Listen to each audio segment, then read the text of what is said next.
خبر شامل کرتے ہیں لڈن سے۔ ہمارے نمائندہ محمد سعید نوناری کی رپورٹ کے مطابق لڈن تھانہ جھال سیال کی حدود میں ووٹ نہ دینے کی رنجش پر بعض جاگیردار نے رہائشی بستی کی سڑک کو توڑ ڈالا۔ سینکڑوں افراد، خواتین و مرد سمیت طلباء و طالبات محصور ہو کر رہ گئے۔ موزہ الہ آباد کے رہائشی بستی بہرام باغ کے درجنوں گھروں کو جانے والی سڑک کو بعض جاگیردار نے ووٹ نہ دینے کی رنجش پر توڑ ڈالا، جس سے بستی کے سینکڑوں افراد محصور ہو گئے ہیں۔ اہل علاقہ نے شدید احتجاج کرتے ہوئے وزیر اعلیٰ پنجاب اور آئی جی پنجاب، آر پی او ملتان، ڈی سی وہاڑی اور ڈی پی او وہاڑی سے نوٹس لینے کا مطالبہ کیا ہے۔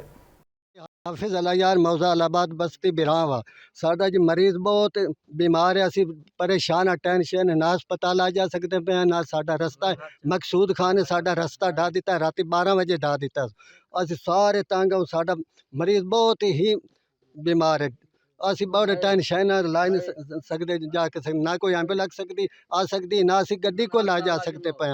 السلام علیکم جی، اپیل ہے ہماری وزیر اعلیٰ سے، یہاں ضلع ویاڑی سے چدڑ برادری تقریباً اڈا رتہ ٹبے کے قریب الہ آباد موزد ایریے یہ نواب مقصود خان بابر پٹھان ملتان کے رہائشی ہیں۔ انہوں نے ہمارا رستہ جو توڑ دیا ہے، کافی دیر سے یہ حرکت کار ہے رستے توڑنے کی، ہر سال ہمارا رستہ ٹوٹا جاتا ہے۔ اس کے بعد عرض یہ ہے کہ سولنگ گورنمنٹ کی ٹیم آتی ہے، وہ لگاتی ہے، ہم نے خود سولنگ کی اینٹیں توڑ پھوڑ کر پاٹ کے ایک سولنگ دوسری جگہ پر لایا اور برائی کی، اپنی ہی جیب سے خرچہ کر کے ہم نے برتھی کی۔ کافی دیر سے ہم نے ان مصیبتوں سے بہت ہی ادھر جو ظلم ہو رہا ہے ہمارے ساتھ، جو رستہ توڑا جاتا ہے، کبھی ہمارا پانی بند کیا جاتا ہے، کبھی ہمارا سرکاری جو ہے کھال وہ بند کیا جاتا ہے، توڑ پھوڑ کر ایک ایکڑ جو ہے نا کھال وہ توڑ دیا گیا، ہمارا پانی بند ہے، ہمارا رستہ ہی بند ہے۔ ہماری اپیل ہے آپ سے کہ آپ مہربانی کریں، یہاں آئیں، ان کا معائنہ کریں رستے کا۔ اور ہم کافی 400 گرانہ جو پریشان ہیں، ہمارے بچے پریشان ہیں، سکول جانے سے ہم بہت ہی پریشان ہیں اس کام سے۔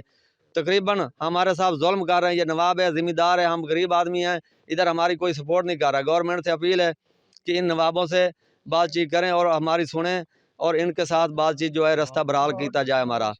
اور ہمارے جو ادھر لوگ ہیں بہت ہی پریشان ہیں، بیمار ہیں، مریض ہیں، گھروں میں کافی پریشانی ہے، ادھر کو گاڑی آ جا نہیں سکتی۔ ہم کافی دیر سے ادھر جو لوگ ہیں بڑے ذمہ دار، ان کے ساتھ بھی ہم بات چیت ہوئی ہے، لیکن کوئی ہماری نہیں سن رہا۔